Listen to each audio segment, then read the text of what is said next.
네, 반갑습니다. KDI 정규철입니다. 오늘 한국 경제 주요 요소 및 전망에 대해서 말씀드리겠습니다.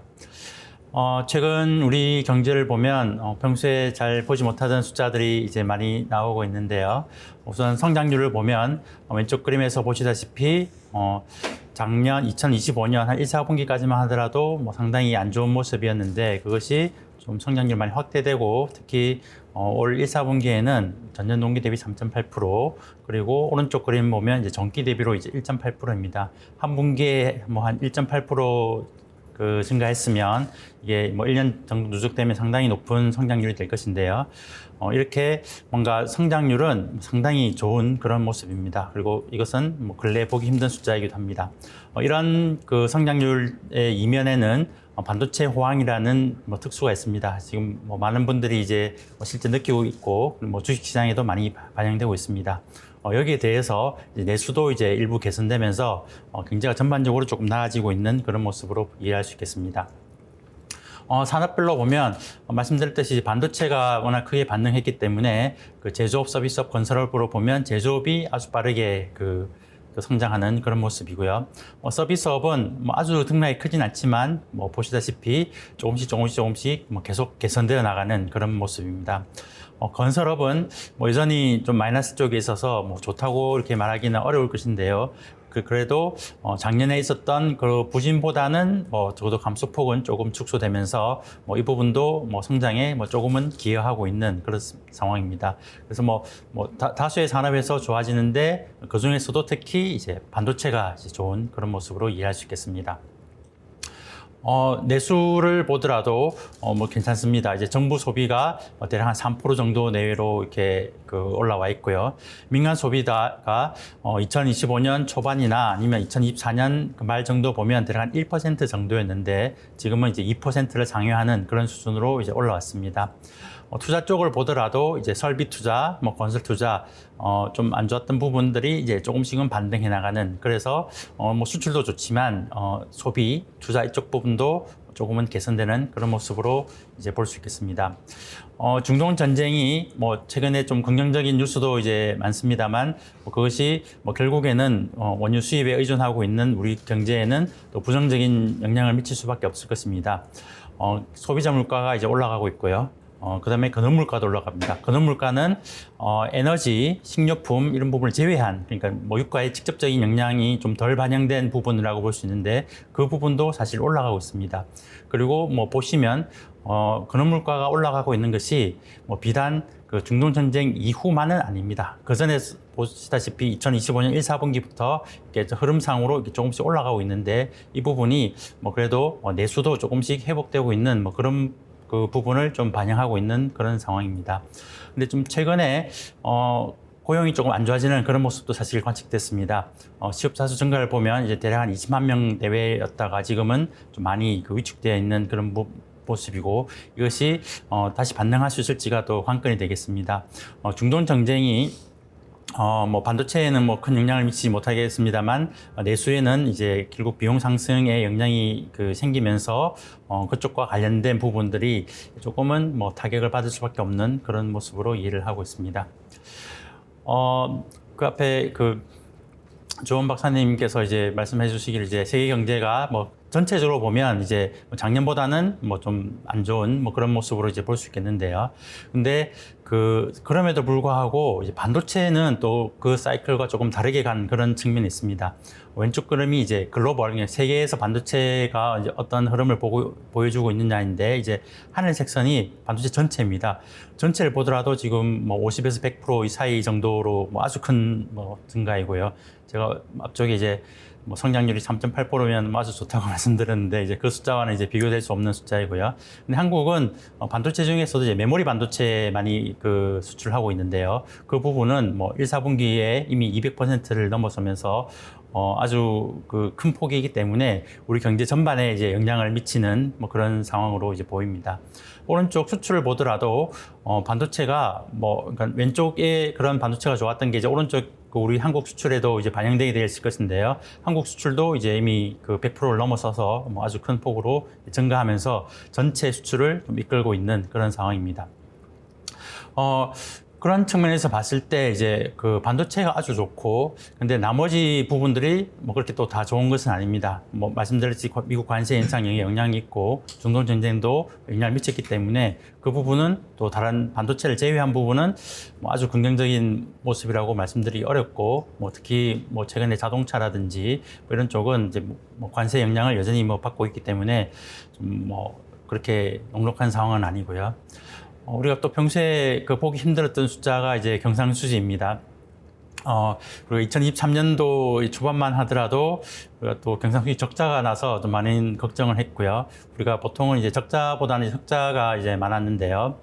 그 뒤로 한 2024년부터는 또 많이 올라왔습니다. 한 분기에 한 200억, 250억이면 1년이면 이제 1000억인데요.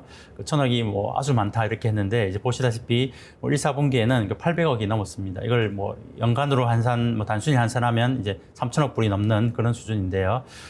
아주 이례적인 현상이 발생하고 있고, 이것은 말씀드렸듯이 대부분 이제 반도체 영향입니다.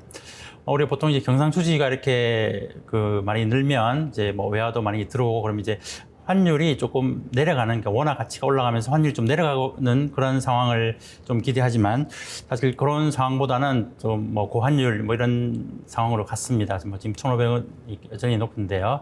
이 고환율이 또 이렇게 경상수지 흑자와는 잘 어울리지 않는 뭐 그런 모습이기도 합니다.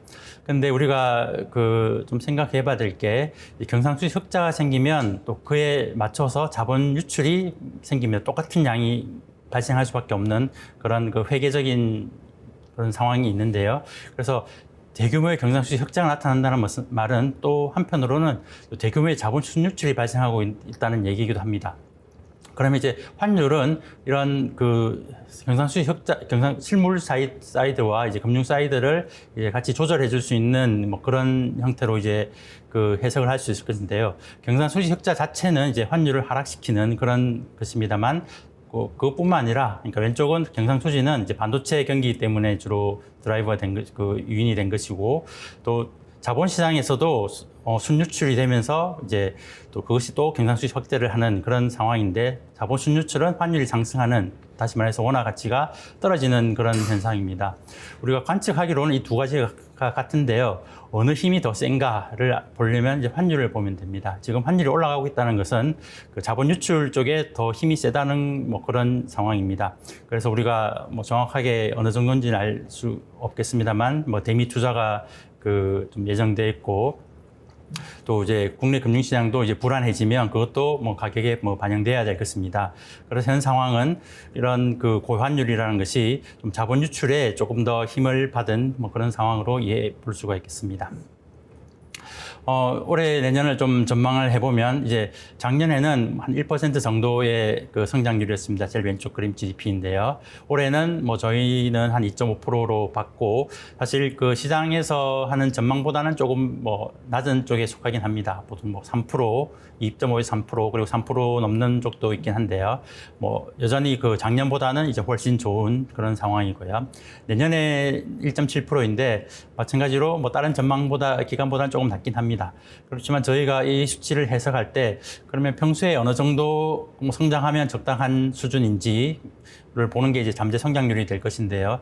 저희가 추정하기로는 대략 한 1% 중반 정도로 이제 추정하고 있습니다.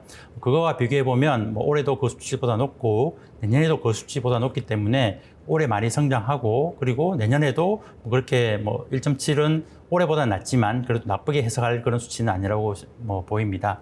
그래서 소비가 총소비를 보더라도 작년보다는 올해 많이 올라오고요. 총 투자를 보면 이제 작년에 마이너스 3.4라서 뭐 성장률을 많이 깎아 먹었는데요. 작년 1.1의 성장률이 나온 것 중에 뭐 주 요인 중에 하나가 고정 투자, 뭐 특히 건설 투자가 안 좋았는데요.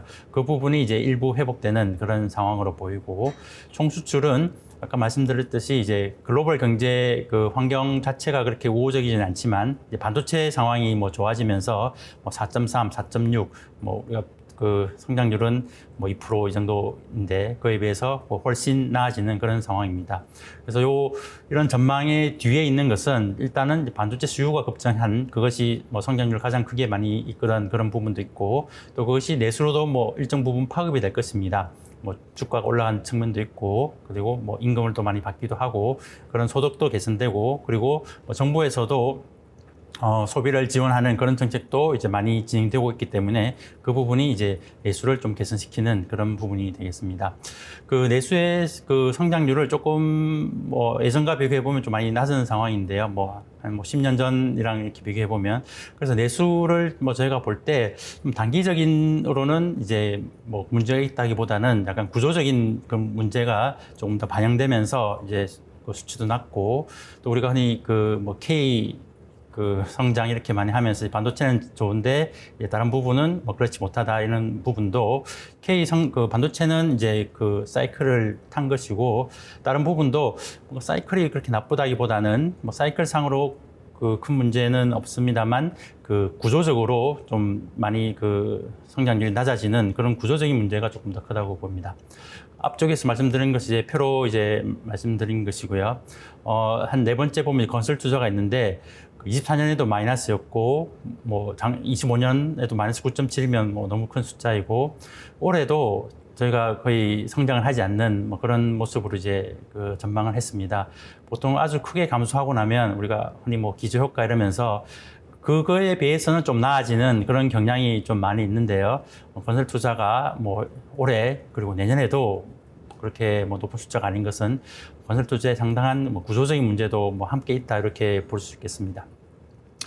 다른 부분은 뭐 제가 대부분 설명드렸고, 이제 경상수지가 보통 이제 1,000억 달러 나오면 뭐 1,000억이 그 상징적인 또 의미가 있기 때문에 아주 크다 이렇게 많이 이제 우리가 얘기를 했었는데, 26년도에는 뭐 2,400억이면 그 2배가 넘고요.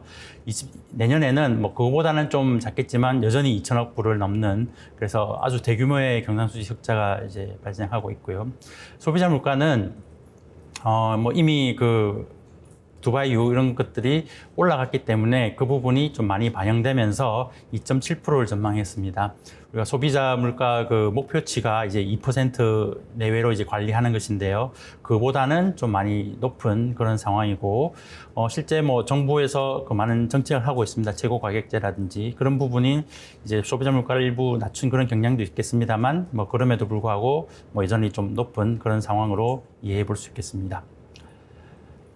그래서 그 위험 요인인데요. 제가 원래 그 나눠드린 자료에는 이제 중동 얘기가 있었는데, 중동 전쟁이 뭐 아주 그 끝났다, 뭐 이렇게 뭐 지금 단계에서 얘기하기는 뭐 쉽지 않을 수 있는데요. 평소 같으면 끝났다고 얘기하겠습니다만, 뭐 트럼프의 그 정책이 워낙 저희가 예측하기 힘들고, 뭐 어떨 때는 이제 뭐 거의 터무니없는 정책도 나오기 때문에 뭐 안심하기는 좀 이릅니다만, 그래도 그 위험의 측면에서는 상당히 많이 줄어들었다, 뭐 이렇게 이해를 할 수 있겠습니다. 그리고 지금 반도체 그 가격이 많이 올라가고 있는데, 이것은 이제 수요는 많은데 공급이 그에 뭐 충분히 따라가지 못하고 있는 그런 상황입니다. 반도체 기업이 뭐 설비 투자를 많이 하고 있습니다만, 그것이 또 단기간에 그 공급 능력을 아주 빠르게 그 늘리기는 어려운 상황인데요. 그것이 좀 더 원활하게 진행된다면 뭐 저희가 말씀드린 그 2.5%보다는 뭐 더 좋은 성장률도 이제 뭐 기대해 볼 수 있겠습니다.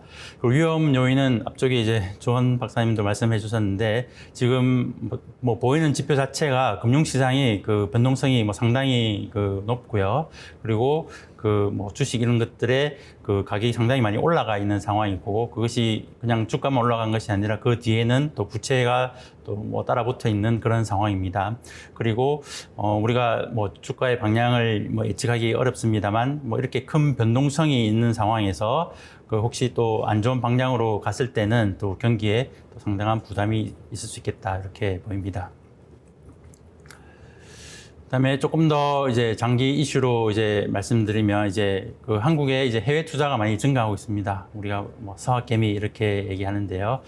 아주 장기적으로 이제 그 보면 그 단기적인 변동은 제외한 것인데요.